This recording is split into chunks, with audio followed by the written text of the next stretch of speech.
part two of this video because my queen just phoned me, who is an amazing woman. She really is. She's an amazing woman, right? This is how I really feel about her. She's an amazing fucking human being, and I truly do love her.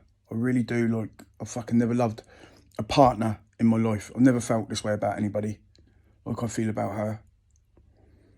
But sometimes she worries me. Worries me for us as a couple, that she's unable to look at herself. You know, if you said to her this morning, write me a list of what you need to change about yourself, she wouldn't be able to write anything down. That worries me, you know, because even though I've done so much work on myself, I could write you fucking an essay on what I still need to change. So I've found that hard with me and Kerry, like our relationship. I think sometimes at the beginning, especially Tara, I think she was worried that I was controlling her mother, when I think at times we were both controlling each other, which we don't do anymore. I definitely don't do, and Kerry doesn't do, to be fair. I think for both of us, we got in a relationship and straight away we were scared of losing each other. I was scared of losing her, I ain't gonna lie. Do you know what I mean? And because of the things that happened to her in the past, I think she was scared of losing me, or me cheating on her, or me taking her for a cunt, or whatever, pardon my language. So I think we've both sort of like, were quite obsessive about each other when I look back on it. I own that, I know I was. And she probably won't admit it, but she was too, do you know what I mean? And we're not like that anymore. But that for me, from my perception of our relationship, that's because I trust her. I trust her from the start, but I never trusted me at the time. Do you know what I mean? I was always judging her on what I used to do, which I don't do anymore, you know? Which was a massive thing for me. A massive thing. Look, I learned really quickly at the beginning of our relationship that she was the one. I really believed that. So I would call her my princess or my queen, you know, because I had to, because psychologically I had to, because I could not treat her like the partners I had before. So I had to put her on that throne straight away, because I wasn't going to fuck it up. Do you know what I mean? Because if she ends up being like the rest, then I'll treat her like the rest. So I knew psychologically that I had to give her that label, the queen, or, you know, because I cannot cheat on the queen. I will not cheat on the queen. I may be a little flirt sometimes, and you know what I mean? Whatever, but I will never. That's just my personality. I'm just a nice person. Kerry's like that. Do you know what I mean? But I will never physically, cheat on her, ever. Do you know what I mean? She's my fucking everything.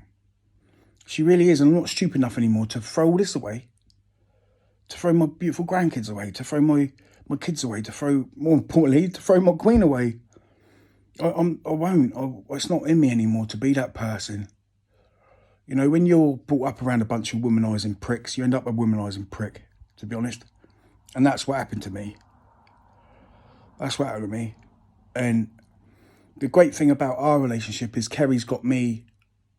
She's got me. She's got me. She before she wouldn't have had me.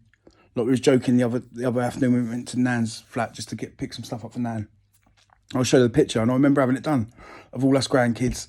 I remember the night, it was a Friday night, I had to rush to get the picture done, and then had to rush the dog and duck because I had work.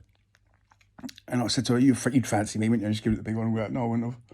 But my point is, if we'd got together back then, we would never have lasted. We would never have lasted. Even if we got together 10 years ago, we wouldn't have lasted. Because I was a different person. I was learning who I wanted to be and who I should be. You know, and it's been a fascinating journey. You know, and some of those men that I just called pricks, womanising pricks, they were womanising pricks. And they probably still are, some of them, to be honest. Because they haven't got the intelligence to change and understand what they're blessed to have. So there'll always be a bunch of fucking pricks. But a few of them who mean so much to me, you know, I don't know if their egos will let them change, if that makes sense. I don't know if their insecurities will let them become a real man, you know. I could put a dress on now and a pair of high heels, walk down the fucking shops, mush. I know I'm still the fucking man. Just got a pair of high heels on and a fucking dress. Don't mean no change to me. Do you know what I mean? But I think they're so insecure with who they are, you know, that I'm not sure if they can ever stop cheating or stop misbehaving in that way. You know, it's a confidence thing. When you know you're a fucking man, mate, you ain't got nothing to prove to nobody. And I know because of my journey, I know I'm the fucking man. Do you know what I mean? And that gives me self-confidence, self-belief, self-worth, etc., etc. But I don't want to be the king of the jungle on my own. Does that make sense? I don't want to be the only fucking silverback gorilla in the fucking village. I want other men, you know, to grow and understand how great they can be. You know, I want to give them that knowledge. And young girls, young women, you know, just give them self-belief that there's nothing wrong in believing you're fucking amazing. Do you know what I mean? Yet society tries to make you believe that there is. You know? Because if you misbelieve, if you don't believe in yourself, if you believe that bullshit that was stuck on you since you was a child, then you're more easily controlled, you know? You'll do as you're told because your self-worth is so low that you just think that what they're saying to you, you have to go along with. You know, my self-confidence, I'll be honest, is through the fucking roof. And why wouldn't it be? Why wouldn't it be? I know my fucking journey. And I know what it's taken to get to this point. Why wouldn't I think I'm fucking amazing? You know? I know how much extreme pain, I mean fucking extreme pain, that I've gone through the last fucking year. You know, physically. And mentally, but physically, just constantly. Pain, fucking pain. You know, and it's been fucking immense. Trying to get on a bus and having to take a spare pair of box shorts with you in case you fucking shit yourself on the bus because you're so ill. Do you know what I mean?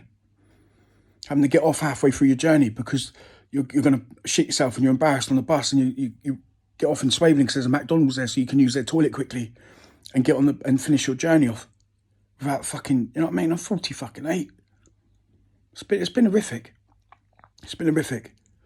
And I've been blessed to have Kerry, who's driven a lot. If I didn't have Kerry, I probably would have hardly gone out. I definitely wouldn't have gone to the fucking gym. I definitely wouldn't be training young kids and helping people. I wouldn't have been. I would have become a recluse. I know that for a fact. Because my illnesses were too much for me to deal with on my own. They were. They were. Still are, to be honest. Anyway, we'll stop rabbiting on this fucking video. End of video. Love.